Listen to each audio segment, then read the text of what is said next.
for 97.7. Now, here's D Squared.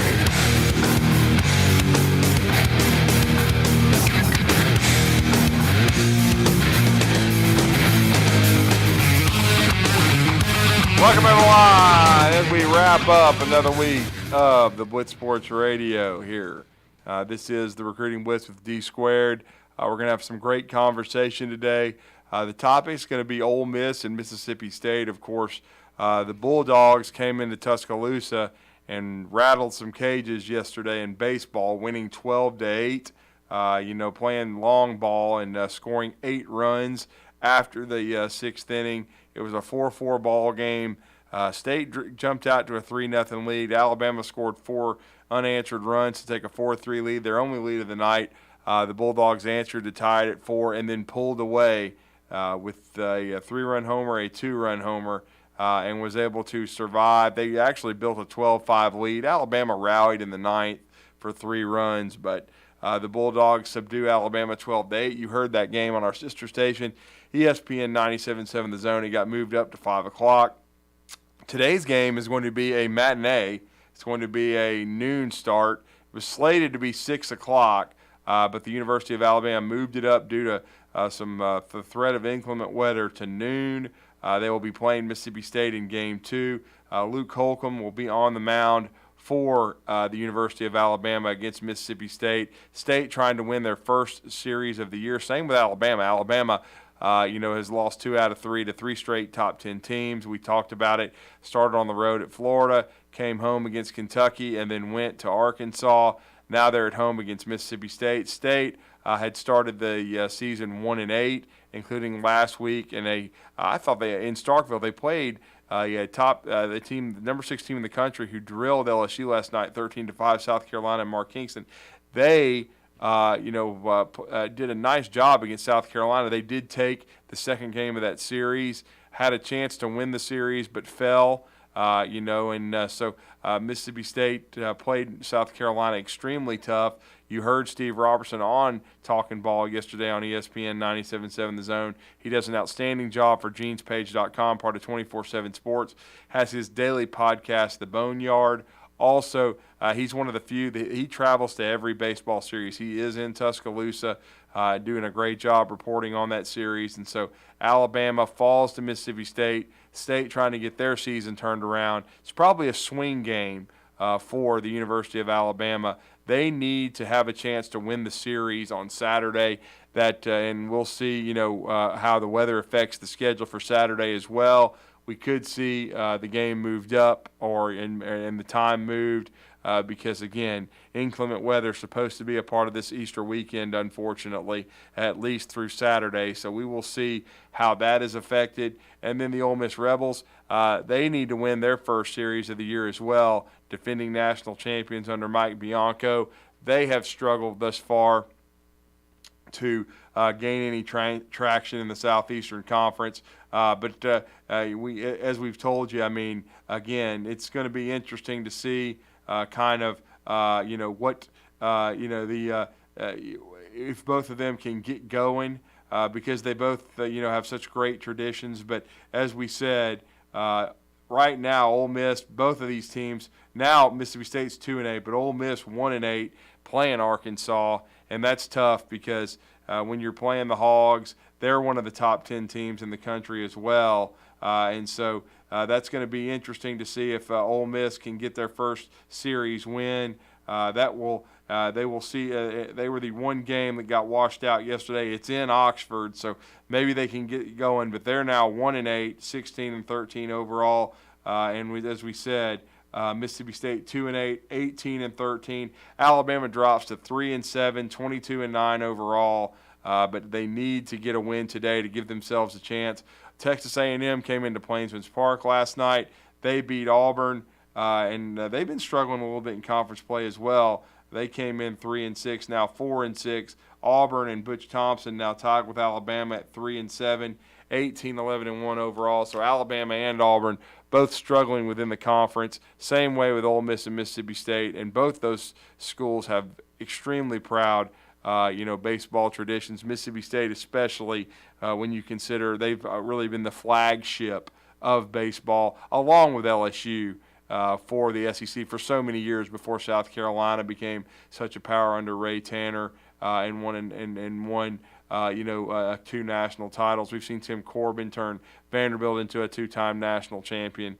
But again, for so many years, the flag was carried for baseball first by Mississippi State and then by Skip Bertman and LSU. And then Alabama had a surge for 15 years under Jim Wells. But now so many more schools with the outstanding baseball facilities and committing to the sport. And that's why we always joke that the SEC in baseball is almost like a double-A league, just so very difficult. But we're going to talk a little bit about that with Jake Wimberly of Sports Radio 105.9 in Jackson, The Zone. He's going to come on and join us, and we're going to have him on the show soon. But we're also going to talk some spring football, Ole Miss and Mississippi State. And first we're going to hear from Lane Kiffin, who spoke to the media as the Rebels are continuing to work toward their next season.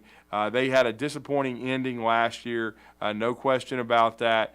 This is going to be year 4 for Lane and Ole Miss, already 3 contracts.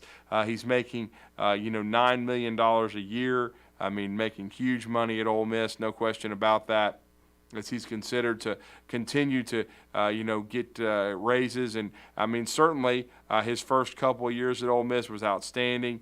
He played Alabama tougher than anyone in the COVID year of 2020. 2021, if not for an injury to Matt Corral, probably wins the Sugar Bowl, gets the Rebels to the Sugar Bowl for the first time since the days of Coach Vaught. Got off to a great start last year, but then the second half of the season, especially that second half against Alabama, kind of exposed Ole Miss. And so they've got, even though they had Quinshawn Judkins, maybe the top freshman running back in the country, just not a great finish, but now they've got Pete Golding from Alabama to run their defense. They've undergone staff changes. But once again, had many last year, several this year, and again, they've been very aggressive in the transfer portal the last 2 years, especially. They've got Spencer Sanders coming in, the quarterback from Oklahoma State already, and Walker Howard from LSU to compete with Jackson Dart. And again, Lane Kiffin updated spring football, and we're going to bring you that here right now on the Recruiting Blitz on Blitz Sports Radio. Yeah, after a couple weeks, I thought there's been some really good things. I think the offense is ahead of the defense, which would probably be what you would expect with new scheme on defense and a lot of new parts. So I'm very pleased with the quarterback production, just leading with Jackson.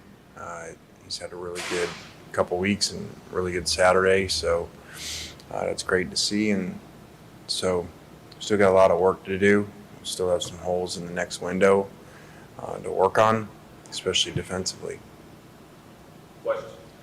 Coach, I guess I'll start off with the obligatory quarterback question, but what are you seeing from the guys behind Jackson maybe pushing at him right now? I think they're doing a really good job. I think both learning new systems that are very different from the system that they were in. I think, and then Spencer's been limited from a physical standpoint. So I think anytime you have new guys like that, they'll be a little behind, and then you usually see a jump late in spring, early fall camp for them. First scrimmage Saturday, what were you kind of wanting to see in that first one, and what did you see out of looking back on the film? I thought it's always good and bad when one side plays well. There were too many explosive plays defensively, so it means we were making them on offense. Too many sacks with pass protection. So again, issues on offense, but good stuff on defense. So just a lot of work to do. They're going to be chatting with Caden Prescorn here in a little bit. What did you like about him in the portal, and how do you think he complements what you already know you have in Michael Trigg? I think he's a really kind of do-it-all, consistent tight end. When you watched him last year, very big frame. It seems like over time here, we've kind of had more specialty tight ends. He's a bigger frame probably, I guess, than anybody we've had. So, that makes a difference in blocking at point of attack. And so we were excited to get him to add him to our group, a very proven tight end that's, NFL measurables and not necessarily like a receiver or a shorter blocker. Lane, when we talked to you kind of before transfer season got going, you kind of said that you expected there to maybe be a little bit more adding depth pieces, maybe not like starters, right? Now that you've got all your guys, you've seen them for a few weeks, did that kind of play out the way you thought it would? Yeah, I think you're seeing that at linebacker. You're seeing that at offensive line, especially. So, yeah, and we're nowhere near playing a game, so we really don't have ones as much, and we rotate a lot of competition in there and stuff. But I think when it's all said and done, including guys that will be added in this next window, they're not all going to start. There'll be a number of them that are significant backups. Along those lines, have you seen anything from these first 2 weeks that have made you sort of revise what your plans might be for the next transfer window in May? Probably defensively, just, with the new scheme, maybe some pieces that worked in different areas before that don't necessarily work the same now in this scheme that you may need to go get.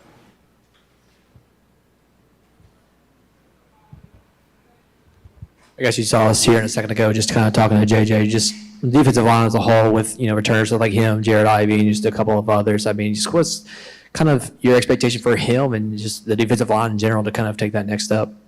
Yeah, I think for JJ to be really consistent, he flashed and made a lot of plays, and discussed this with him towards the end of the year, being a more consistent player all the time, and every down defensive lineman that,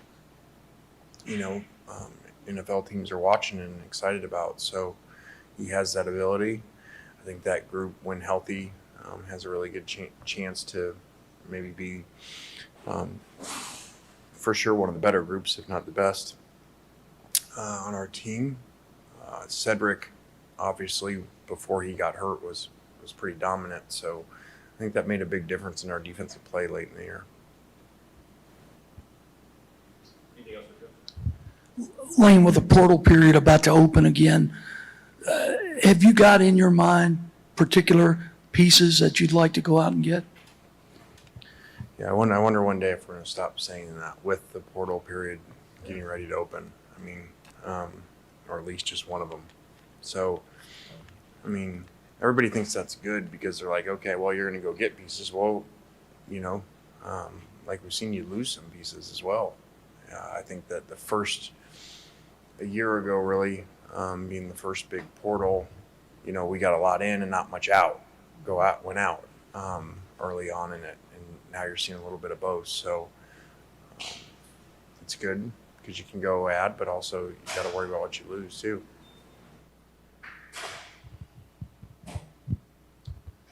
Lane, if the SEC does go to the 9-game schedule with like the 3 permanent opponents, like has been talked about, have you given any thought to which 3, or I guess the balance of the 3 that you would like to see be Ole Miss's permanent opponents? Not a whole lot. That would fall into what I don't control. They're not going to listen to me on that, so I'm sure a lot of coaches sit up here and talk about it and waste a lot of time, but they're not going to ask us.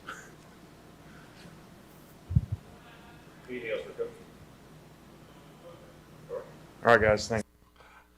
That's Lane Kiffin giving us an update. Of course, most everybody that your talk is revolving around the quarterback position with the incumbent Jackson Dart, the transfer from Southern Cal. Can he hold off Spencer Sanders, Walker Howard, Spencer Sanders from Oklahoma State, Walker Howard from LSU? That's what a lot of people are going to be asking about. And that's what's going to be the storyline headed into the fall. And, of course, Quinshon Judkins is going to be the bell cow of their offense, a 1,300-yard rusher last year from Pike Road in Alabama, outstanding player. We'll see if he can continue to build on that success for himself as he continues to, be a huge part of that program and was just a tremendous impact guy. Really, Zach Evans, who transferred from TCU. They were supposed to be a 1-2 punch, and it started out that way. But as you know, as the season rolled on, Quinshon Judkins became the guy more and more, and we'll see how Lane's team does now. And if Pete Golding, you kind of heard Lane reference that they've got to get better defensively. Can Pete Golding did a solid job at Alabama. Didn't think he was elite. How can he do at Ole Miss? There's still going to be a spotlight there, but it's not going to be the spotlight like Alabama. Can he improve Ole Miss's defense? What kind of impact can he have there? That's going to be really, really fascinating to watch. No question about that. And, Mississippi State across in the Magnolia State, they're still dealing with just the tragedy of losing such, an iconic presence like Mike Leach. Now, again, we know he didn't have the national championship pedigree of a Nick Saban, of a Kirby Smart, even a Les Miles while he was at LSU, but one of the truly unique characters in all of coaching, someone that beat to his own drum, was always comfortable in his own skin. Always must hear when you were covering Mike Leach, if you ever had a chance to sit in on his press conferences, would always give you his honest answer to any kind of subject, and that was football or non-football. He was going to be so missed. Zach Arnett has taken over, though. A lot of positive energy coming out of that program. We talked to Steve Robertson about that on Talking Ball this week. Pretty much all the moves he's made has been considered home runs. And he's got his coaching staff in place. Kevin Barbay is going to be his OC, quarterbacks coach. Matt Brock elevated from linebackers coach to be he's going to be still coaching those linebackers, but he will take over the defense as he was part of the staff last year. But those two guys just got through speaking to the media and giving us an update from their units for Zach Arnett, and we wanted to bring you some spring practice coverage from Mississippi State before Jake Wimberly joined us as well. Your thoughts on your unit today? I think from day number 1 to day number 8 today, we have really made some great improvements. Obviously we're not satisfied with the scrimmage and the way that it rolled out today. We obviously want to create more explosives and score more points. But when we go back and we look, we need as many of these open, loose, play it situations as we can possibly get. Because it's a lot different. This is the first time that we haven't been in a controlled situation where they're hearing it from me. So from that perspective, I think we got some good experience. We played out a lot of situations, as you guys saw today, and those situations we can go back and review and really detail out and become good at situational football. So we were by far not pleased with today. But overall, I think we have made good strides. You've seen a lot of receivers get involved in the running game. You've got a lot of speed there with those guys. Your thoughts on that aspect so far? Yes, sir. In our running game, we're going to ask the receivers to do some blocking, and that only helps us in the RPO game, where we might have to push down and go crack a safety on one play, and then the next play we're running, a post in behind that guy. I think for the receivers, we've got a lot of formations, and the motions and the shifts, right, are high volume. But we're going to ask those guys to do the things that they can, and we've got a good enough receiving core, and that they not only can just run fast and run good routes, right? They can get involved in blocking those safeties and corners, and utilize them in the run game where we can get some edges. Your thoughts on Will Rogers today? Early on, I thought we missed some easy completions where, we got to be able to just take easy completions. And sometimes I think when you get into a new offense, you get eager to throw those shots down the field, and you maybe hold the ball too long where, we would like to just take what the defense gives you. And if they give you a 2-yard pass, we'll take that, and then we'll just keep taking it until we get our opportunity. Will's got great leadership, and he drives the offense and the energy of the offense. From a leadership standpoint, I think Will did a great job. He's got a great grasp of the offense, just drawing it up, X's and O's. Now we've got to get, we got to get him comfortable with, not forcing it and just taking easy completion. We saw Tulu had that touchdown on that screen pass. It might not be a direct handoff, but do you see those screens also opening up maybe the deeper passing game, kind of like a run game does? Yeah, that's a great question, because for our screen game, we consider it, right, basically another run. Especially the perimeter screens, if we can pop it out there and get 4 yards or more, we consider it successful, right? And then you get it in an explosive guy's hands like that who can take it 75, You know, things like that, just being able to run the ball up the middle, run the ball outside, put the ball on the perimeter for screen game, and then push the ball downfield, right, in a bunch of different ways is what the offense is built for. How are your tight ends kind of adjusting to basically having a tight end on the field now? Yeah. They, you know, again, with the tight ends, there's a lot of formations, right, and a lot of adjustments. So we kind of gave those guys a double whammy because not a lot of them have experience playing the position. And now, right, I'm giving them a whole lot of, you know, 12 personnel formations and motioning and shifting with it. You know, I think those guys are handling it well and coming along. You know, obviously we've got some more tight ends that are coming along too that aren't here this spring. But, you know, I think they are progressing well. Now, you know, part of the spring evaluation, like I told you guys last time, is evaluating, right, what our guys do well. And so some of that, we're putting those guys in positions that we got to kind of go back and go, hey, this specific individual, you know, he's not built for this. So we got to make sure we personnel it to take advantage of their strengths and not put them in bad positions. As a, you know, young guy who's still kind of limited, but, you know, what are you seeing so far from Chris Parson this spring? What more do you think he can kind of learn, you know, in this limited role while being here? Yeah, I think Chris has got a great opportunity to learn, you know, from Will Rogers. You know, he studies Will's plays, you know, every night. I mean, he's really done a great job of just being all in. Chris Parsons has got a phenomenal arm, right? A really nice touch on the ball, and he can drive it when he needs to. You know, for any young quarterbacks, you know, the experience of team periods where there's an actual rush and where guys are able to hit you is very, very valuable. And so he's missing out on a little bit of that right now. You know, and Skelly, though, man, he's been really, really impressive, and he's got a good grasp of a lot of offense for a young guy, right, who still should be in high school. What do you hope? Now, our, you know, really just our basic technique and our basic fundamental, and playing these scrimmages with a little bit higher tempo. You know, I think, you know, today we kind of came out, and everybody comes out juiced up early, and then you hit a lull, right? And we've got to learn to overcome that lull and play with a fast pace and a fast tempo throughout these next couple practices and into the next scrimmage. But it's all about details in the spring, and it really is. And I know that sounds like a broken record, you know, and that's the answer that I always give you, but really that's what it is. I mean, we give these guys a lot of different concepts, and now it is, hey, we got to clean up the little bitty details. The more you rep those plays, the more different situations you get in. And hey, the safety is inside leverage here or outside leverage here. Hey, he's depth or he's up there pressed. You got to treat all of those differently. So just more and more reps and as many team reps that we can possibly get. I know he was wearing a yellow jersey today, but what is the progress being Rufus Park? Yeah, Rufus has had a great week this week.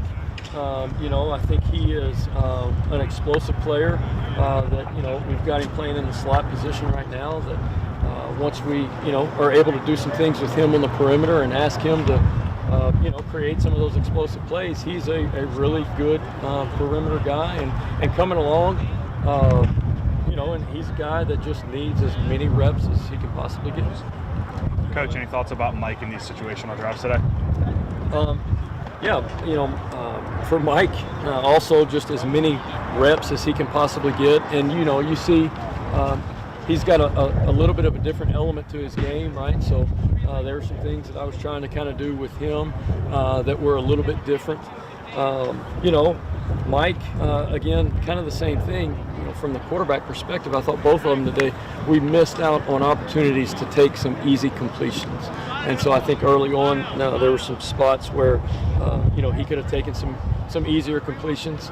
But, you know, he is coming along well also, and just, you know, got to just get more reps, you know. If we could go practice again today, that'd be great, you know, but we just can't. With Percy Lewis and Albert Reese, I mean, everyone, you know, knows the size that they have. What's kind of the keys for them to maybe get some more consistent playing time this season and see the field a bit more? You know, I think schematically with running some of the pin and pull stuff and running some outside zone. It's really just learning, landmarks and how do I get there in the communication piece for those guys. Obviously they're talented players that are going to help us. But it goes back to the fundamental piece, and the things that we're asking them to do are a little bit different. It doesn't mean that they can't do them, but we've got to just get it over and over and over and over, and make it a repetitive learning for those guys. Appreciate it, Coach. And that was offensive coordinator, the new OC, Kevin Barbay, who has come over from Appalachian State. Before that, with Coach Jim McElwain at Central Michigan. He's considered, even 40 years old, one of the top young play callers in college football. A great hire for Zach Arnett. Also, we're going to hear from defensive coordinator Matt Brock. As we said, he got promoted to full-time DC, took them through the bowl game and their bowl victory over in Tampa, Florida as the DC, and they played well. He was promoted by Zach Arnett, and he spoke to the media as well. Coach, just your thoughts on your side of the ball today? I think sloppy. The guys played hard, I thought, but got a little sloppy. First time you play live football, obviously tackling is number one, and then just you get any type of tempo situation. 2 minute, just some of the tempo the offense showed us. It starts exposing flaws in communication and things like that. So until you watch it, you don't have a complete understanding of what goes on because you're just trying to call it. But a lot of things are correct, I'm sure. I asked Coach Arnett about this earlier this week, but up front you got a lot of veterans that pretty much, obviously they're going to compete for their spot, but you got a lot of veterans back, returning starters, but big shoes to fill with Tyrus Wheat. It's a pretty good battle between, you got John and J.P. Purvis pushing each other pretty well at the Sam backward position. What have you seen from those guys? Exactly what you just said. It's pretty good competition, and they kind of battle day by day. Really period by period. We kind of rotate them, or today series by series. And they both have their strengths, they both have their weaknesses, and it's all about making sure you maximize what you do well and what you don't. And so, but those guys, we're going to need them both. We're going to need them both throughout the season. So the fact of the matter is, they got to push each other, be great teammates, but also be great competitors and help our program win. What are some of your impressions of Messiah Spurge so far in the spring and kind of what he's been able to bring to the defense? Kind of getting a bit of bigger role. Right. Yeah. Absolutely. That's a guy that's worked for a long time for an opportunity to be in the position he's in. So really it comes down to him taking advantage of it. And I think Ferge comes out every day locked in. I think Ferge loves to play football. I think Ferge loves to compete, and that's what you love about it. You know what I mean? And now it just comes down to being able to make the plays when you're in those situations. You got to replace all three starters as safety. Any guys catching your attention back there? Speedy Banks has done a nice job transitioning there. Corey Ellington is a guy that needs to step up and play well for us, and he's had good days and he's had some bad days too. But he knows that. Guy comes in here, works every single day, and then. The other thing is you got a guy like Sean Preston who's played a lot of football for us in a lot of SEC games. And what I told Sean when he said he was coming back was, you're coming back and you better be on a mission to lead, not just yourself, but also guys around you and try to be a leader the best way you can. And then the other guy that's kind of flashed, I think he flashed today is why it comes to my mind, is Kobe Albert. He comes around and runs the alley a couple times. He's done it in practice when we've been thud tempo. Today it was live, obviously. He came down and set a pretty good example of how you're supposed to run the alley. And that was an update from Mississippi State spring football. The two coordinators, as we said, Matt Brock is who you just heard, the defensive coordinator who's taken over for Zach Arnett, who's moved into the head coaching role following the untimely death of Mike Leach, and then Kevin Barbay coming over from Appalachian State. They had a great team last year. It's gonna be different offensively. It's not gonna be the complete air raid we saw under Mike Leach. So gonna be some interesting storylines to follow, no doubt about that. But I know we need to go on a break here on the Blitz Sports Radio here. But before we do, don't forget, later today, it'll be the Bandyman, Bailey Lowry, Captain Cool, John Abraham, the afternoon Blitz from 2 to 4. If you haven't downloaded our app, please go to the Google Store, the Apple Store, download the Blitz Sports Radio app. We have been going strong since late July. And don't forget, we are brought to you this month by our great friends over at Alumni Hall with the spring game coming up at Auburn tomorrow at 1 o'clock. If you're headed out to the plains of Auburn, before you do that, go to the Bridge Street Town Center just down from the Apple Store. Check out Alumni Hall. Get all of your Auburn gear and your tailgate needs taken care of at Auburn. As we said, for Auburn, they do a great job. If you're headed out to the scrimmage today in Tuscaloosa, before you go, swing by Alumni Hall. They'll take care of all your Alabama needs. It's straight down the middle. They can take care of all your Alabama or your Auburn needs, and they have a great, website. If you have a loved one in another state who needs some Alabama or Auburn gear, please check out alumnihall.com. Their website is outstanding, and they will give you great customer service, and we just appreciate their sponsorship of the Blitz Sports Radio. And this is the Recruiting Blitz with D Squared. We're going to go on a break. When we come back, Jake Wimberly of Sports Radio 105.9 in Jackson, Mississippi, set to join us, and we're going to talk some maroon and white and some Ole Miss Rebels. Stay with us here on this Friday. Do you have discomfort in your legs? Varicose veins can affect not only how your legs look, but how they feel. Symptoms of varicose veins include pain, swelling, aching, heaviness, and fatigue. Dr. Tracy Lowry of Best Vein Care of Huntsville can diagnose and treat your varicose veins with the latest minimally invasive techniques. Diagnosis and treatment is covered by most insurances. Call 256-715-7151 to schedule your free screening. Go to bestveincarehuntsville.com.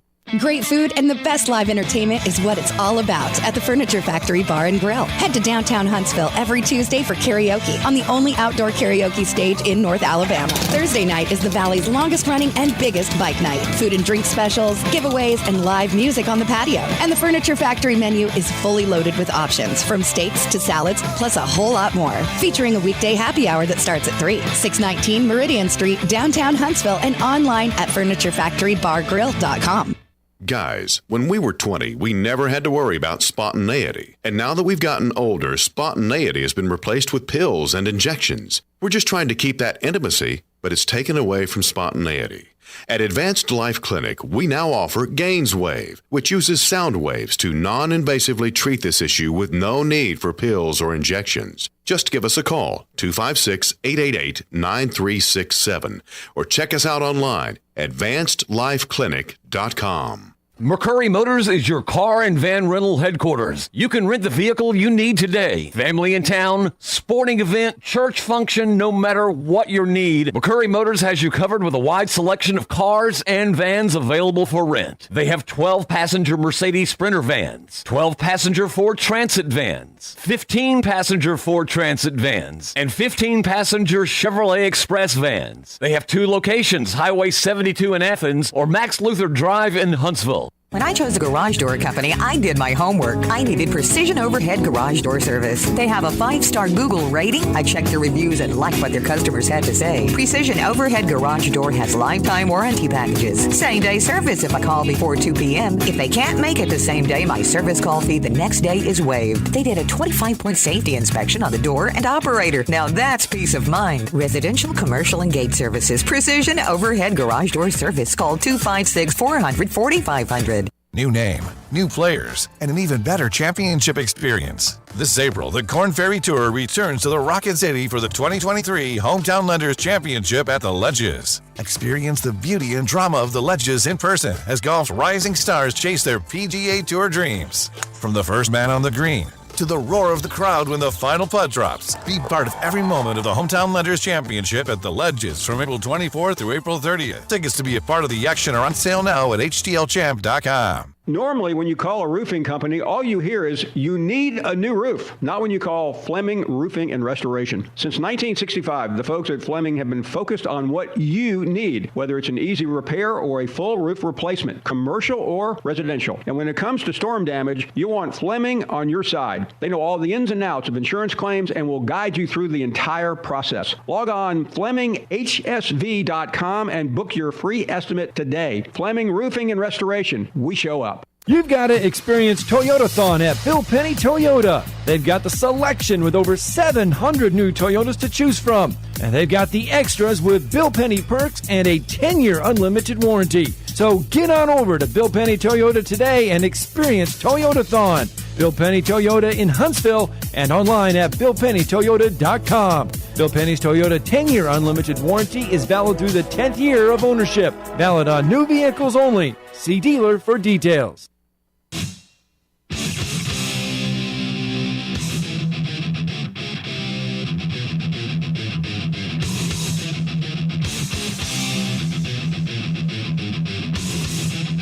Welcome back to the Recruiting Blitz on Blitz Sports Radio. I'm D Squared, Drew DeArmond, and the topic today, we've been kind of updating spring football at Ole Miss and at Mississippi State. Interesting years for both of them coming up. Lane Kiffin, as we said, this will be year 4 in Oxford. Been a roller coaster for him. A lot of high moments, a lot of intrigue. Some thought he might end up going to the Auburn Tigers. He has stayed in Oxford.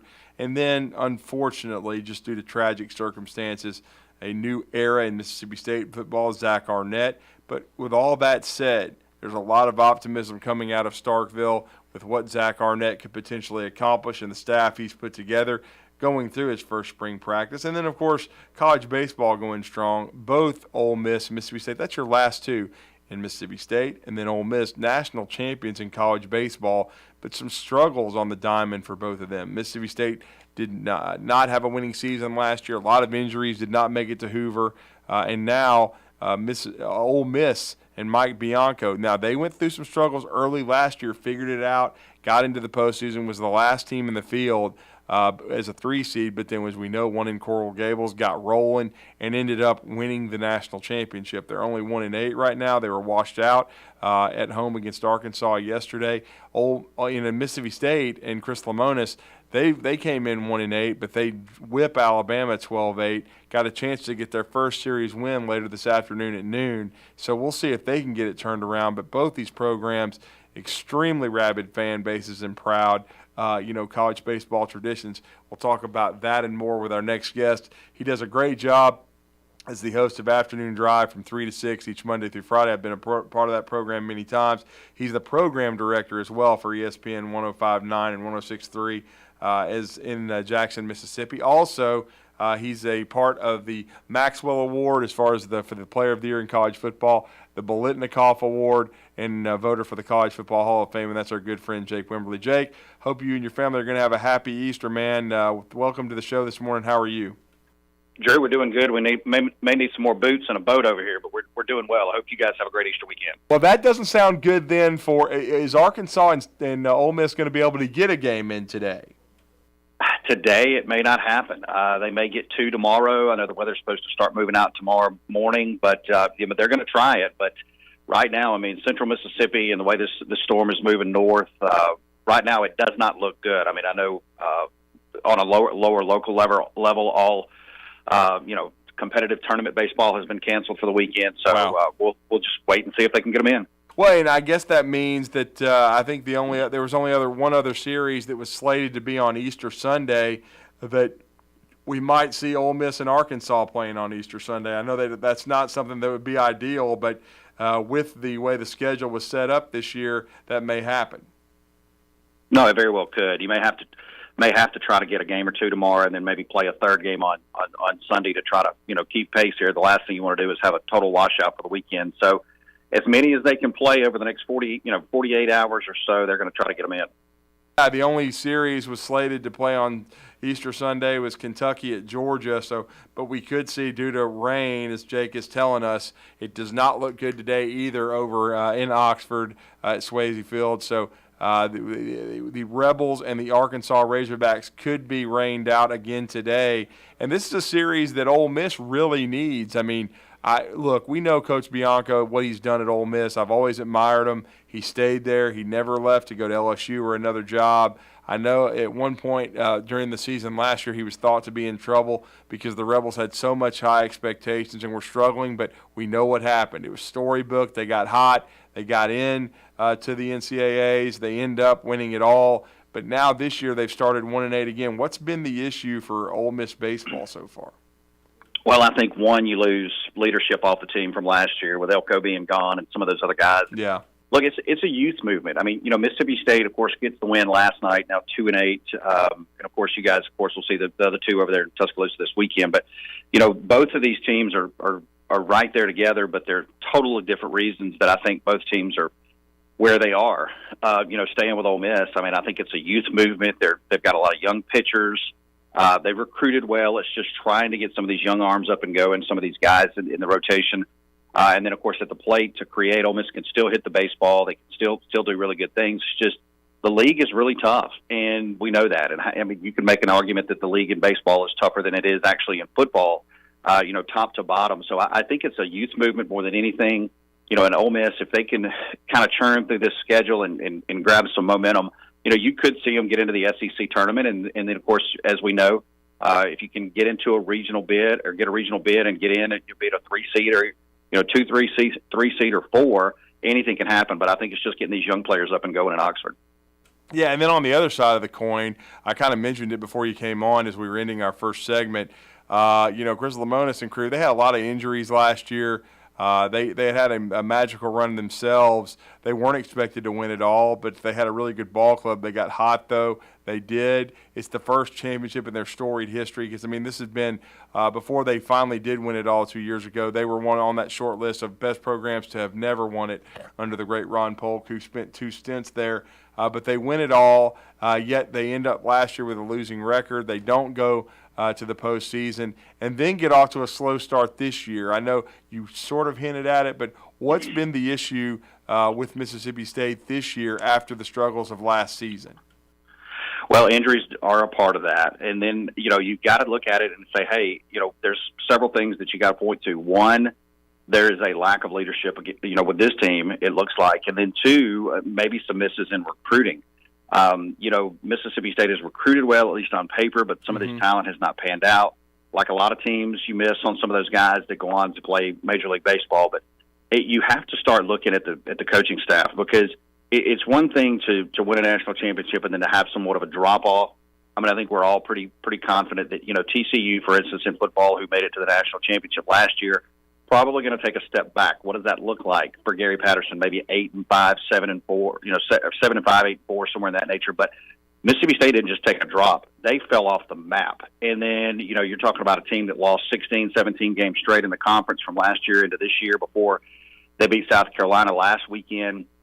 And Drew, when you get beat by football scores in baseball, that's very alarming. Very alarming. And Mississippi State has already had several of those this year. Now, obviously, they got a win last night, but if they come back this, today or tomorrow and get, drug across, Tuscaloosa, so to speak, that's not good. And Chris Lemonis, I think he knows it's not, he's feeling the pressure. So it's hard to really pinpoint 1 or 2 things in Starkville and what's going on the baseball field. But I think it's a conglomerate of issues. Chris Lemonis knows that he's up against kind of a wall here, and he's got to get this thing, kind of get the boat settled in a very rocky sea for Mississippi State.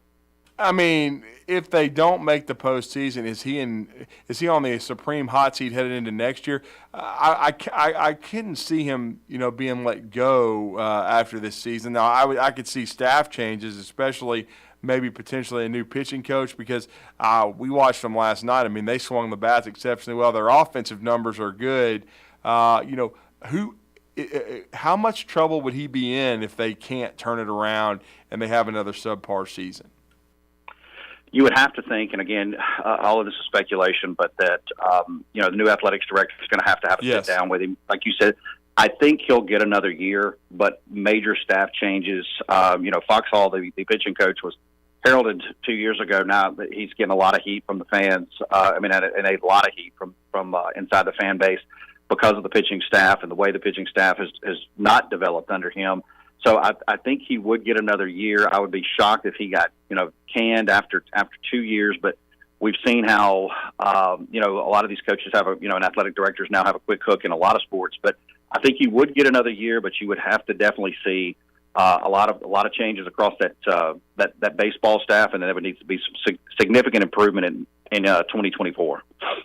And before we switch to football for the last few minutes, do you see a path for either State or Ole Miss to turn it around and get to Hoover and then potentially a regional? Boy, it's going to be tough. At this point in time today, on the 7th day of April, I don't see that path. But again, Ole Miss last year was, I remember, not too far from this time last year. A lot of Ole Miss fans were talking about who the next baseball coach in Oxford was going to be. And then Ole Miss goes on a run. So the quote, anything can happen, is out there. But at this point in time, and I am a gambling man, I would not bet on it. Absolutely. And then to switch over to, spring football with Lane Kiffin, we know what the focus is. It's on the quarterback race. we're hearing some good things about Jackson Dart from here in Alabama, but you're close to it. You've got your ear to the ground. What seems to be the feel for, one, the quarterback race, and then Pete Golding's impact coming over from Alabama to Oxford to take over the defense?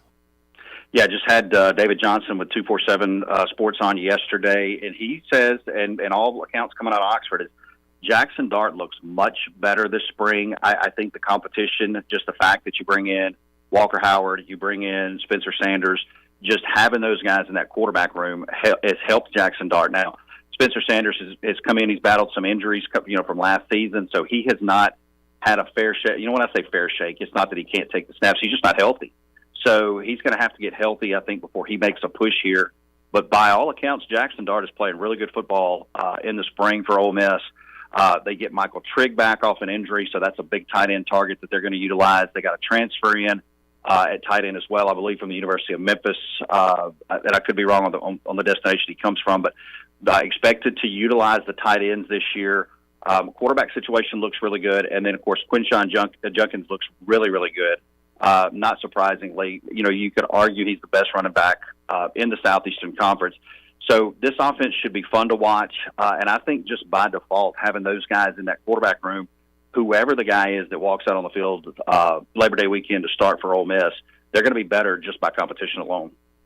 And then defensively, what are the expectations in the first year under Pete Golding?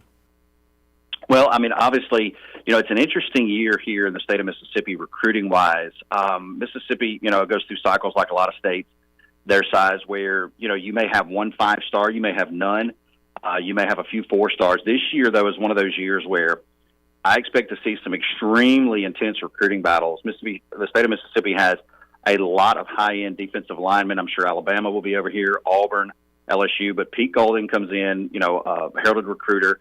That's going to be a task for him to try to grab some of those guys here in the state of Mississippi. And the same for Mississippi State. We'll talk about them in a minute. As they bring back several guys. David Turner, who was here whenever Mississippi State landed Chris Jones. That's right. And Fletcher Cox, and then Jeffrey Simmons. So I expect some really big defensive lineman battles. But as far as on the field this year, Rebs flying around on defense. Obviously, they want to look better up front, trying to get that front solidified, find those guys that's going to fit into that rotation on the defensive front. Linebacker, they should be good, looking for some help in the secondary. But I think Golding's just going to need some time. I don't think the final product on this Ole Miss defense we'll see until probably next year after he's had a year to kind of get his system in and then, of course, get some of these players in. And I would expect that, Mississippi State and Ole Miss will try to tally up some of this talent here in the state and try to fend off some of the bigger players in the market. Well, I know you and I, as the mutual good friend Steve Robertson, we had him on 97.7 The Zone, our sister station, and he as he said, he's been concentrating on baseball and traveling to cover them. He's only been out to a couple of spring practices, but everything sounds really, really positive with what Zach Arnett's doing, considering the circumstances. Yeah, I've had Steve on a couple weeks ago, and of course Paul Jones, who also works with Steve and David Murray. And, by all accounts, offensively, they're coming along pretty well. Obviously a different type of offense, Mississippi State. They're going, you try to treat it with kid gloves. How much are they going to go away from the air raid? I think it's safe to say they're going to look nothing like they have looked over the last 3 years. This is a team that's going to utilize a tight end. They've had one tight end come in through the transfer portal, expected to get another one after spring practice. They're going to go with, your 12 personnel, 11 personnel type set. You'll see a back in the backfield, sometimes two. Will Rogers has looked really good in spring practice. He's put on a little more weight, the good kind of weight. They're getting him, kind of rolling out of the pocket more, on the move more, taking deeper shots down the field, something he has not done over the last several years. Mississippi State, obviously, running the air raid, you're talking about a lot of 5 to 7 yard routes, a lot of intermediate stuff, taking some shots down the field. And then running the football in a variety of different ways. Running the football with the slot coming in motion, a lot of speed sweeps, different things. So the offense looks good. Defensively, I think Mississippi State's going to be fine. The question is going to be depth for Mississippi State. That's why this recruiting cycle is so paramount. I would expect Mississippi State to try to grab another defensive lineman in the portal, maybe even a linebacker. But linebackers should play. The guys that they're going to roll out there, that those number ones should be good. Secondary looks pretty good, getting some good reviews from some guys transferring in.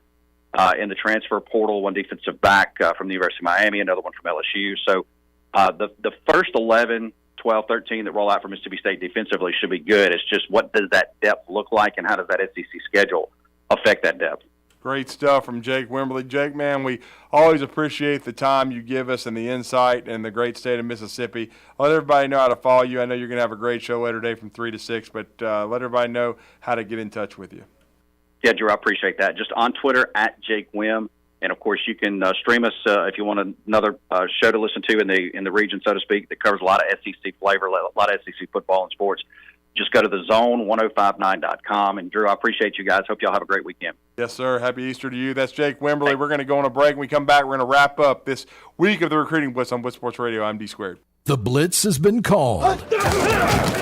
Normally, when you call a roofing company, all you hear is, you need a new roof. Not when you call Fleming Roofing and Restoration. Since 1965, the folks at Fleming have been focused on what you need, whether it's an easy repair or a full roof replacement, commercial or residential. And when it comes to storm damage, you want Fleming on your side. They know all the ins and outs of insurance claims and will guide you through the entire process. Log on FlemingHSV.com and book your free estimate today. Fleming Roofing and Restoration. We show up.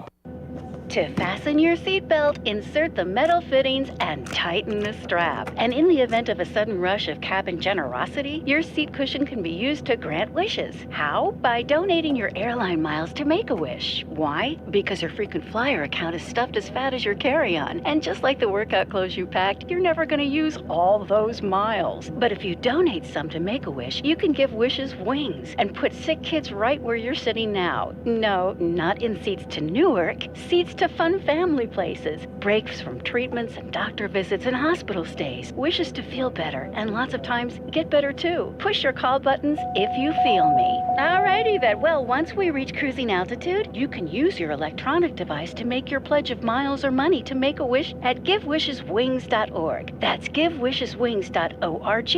And then move about the cabin with pride, knowing that you've made a huge difference in the life of a Make-A-Wish kid, because wishes work wonders, people. Hey folks, this is Arthur Seat, managing partner of University Kia, letting you know we are proud supporters of Crimson Tide football.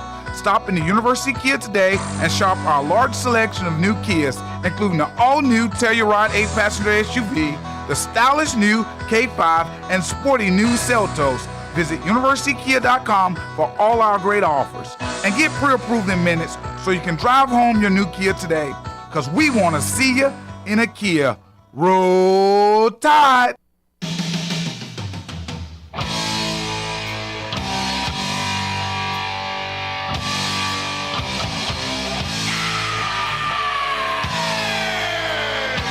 Short time left on this edition of the Recruiting Blitz on Blitz Sports Radio. I'm D Squared, Rudy Arman. Big thanks to Jake Wimberly. He does a great job at Sports Radio 105.9 Jackson, Mississippi, ESPN affiliate. The afternoon drive from 3 to 6. The program director over there always does a great job talking Ole Miss and Mississippi State. And as we said, the Rebels got rained out at home against Arkansas yesterday. Doesn't look good for today. They may have to play a couple of games on Saturday and then potentially one on Easter Sunday. Alabama and Mississippi State got game one in yesterday. The Dogs win in Tuscaloosa 12-8. Game 2 has been moved up. You can hear that on our sister station, ESPN 97.7 The Zone. I think pregame starts at 11:55. There will be no Czar and Chad Guathney today. There will be Alabama baseball starting at noon as the Crimson Tide look to even up that series. I believe Game 3 is still slated for 5 o'clock on Saturday. We'll see. But, again, there's been a lot of weather kind of wreak havoc with things, and I think Saturday right now, Alabama, Mississippi State, yes, is still slated for 5, but stay tuned. It could get moved also. But, again, it will be at noon today, moved from 6 p.m. to noon due to the threat of weather. Alabama and Mississippi State will be taken to the Diamond. You can hear that on our sister station.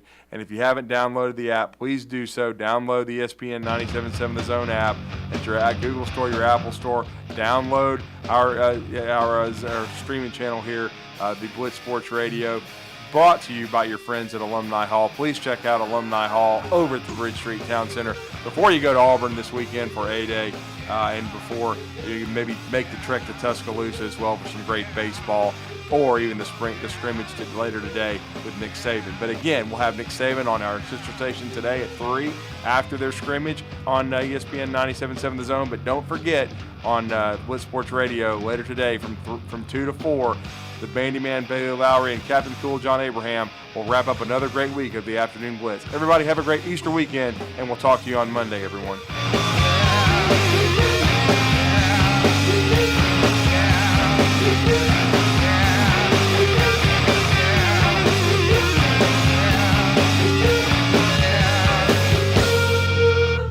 This is Wes Neighbors with Philip with Eagle Insulation, and we have an announcement to make.